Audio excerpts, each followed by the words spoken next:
Hi guys, welcome back to our movie discussion segment. We're going to do things a little bit differently this time, with Pope seeing their first romantic comedy and Pope and I both being extremely unromantic people. I thought it'd be a great idea to talk about romantic comedies as a genre and just romance in film. So what was it that made you sort of not really interested in romantic comedies, Pope? I feel like that it's just because a lot of the romantic comedies, especially nowadays, are like cookie cutter. Like they have the same like actors, like they have the same like attractive people, and they have the same like plot lines. Like, you know, big CEO goes home and rekindles romance with high school like lover she had back in the day and stuff like that. And so like it just like I never felt like the need to go see them because like once you saw one, you saw them all. So I'm like, and they never had interesting like plot twists or like they never left anything to the imagination. Like you knew they were either gonna end up together or they weren't at the end. So it was just like kind of pointless for me to go see them. Yes, and with the few I've seen, it isn't even just so much it's cookie cutter, it's just as borderline unrealistic. It's just like one of the most popular ones that really took off despite not really being all that well reviewed was Friends with Benefits with Justin Timberlake and Mila Kunis. And it mostly succeeded for people because the two of them were very likable characters, but the whole concept of Friends with Benefits doesn't really work. But it's, you know, they do this whole plot of that, and then afterwards it's like, and then they end up together, the end, happy ending. But to me, that movie worked okay. I mean, it's a crowd pleaser, but my favorite romantic comedy is a little film called Low. It's an independent film that is about this guy whose girlfriend died recently, so he tries to summon her back through a satanic ritual.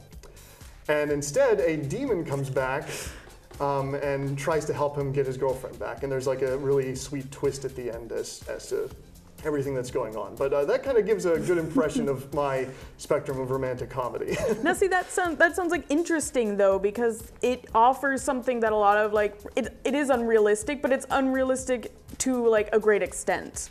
Like it's not leaving up to like, it's not like a storybook. You know, like it's not like the princess gets with the prince in the end. It's like this dude summons a demon and God knows what's going to happen. Like that is actually interesting to me because you don't know what's going to happen. But with a lot of romantic comedies nowadays, it's like, you know, like it's going to just either end up them getting together or they're going to get together with someone. A lot of the times you rarely see people ending up alone and crying in their like bedroom eating ice cream in these movies. And that's why you liked The Big Sick, because the characters actually had like some dimension to them? Oh yeah, like I thought, especially like the main character, because it did keep you guessing like along the way. Yes. And, you know, the characters were very unique and it was based on a true story, so it did feel real in a way.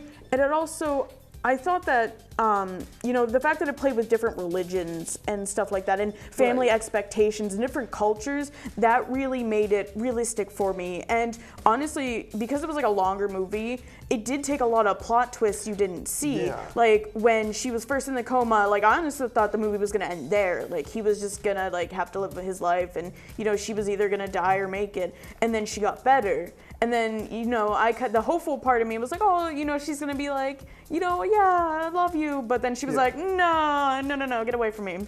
So I thought that was like really interesting and realistic. Like when you wake up from a coma, first, like, I did feel though that a lot of people would have been more understanding when it came to like the culture and the religious thing. Like her character was just kind of like, you're cheating on me with these women, and like ran off. And I feel like that was kind of unrealistic in that aspect, but I feel like it did keep you guessing throughout it, and the characters were so unique and relatable per se. And these days, I mean, mostly it's not so much, I mean, because, you know, you and I don't really go to see romantic comedies, we go to see big superhero movies, and they're trying to shove like, you know, romantic stuff into those too.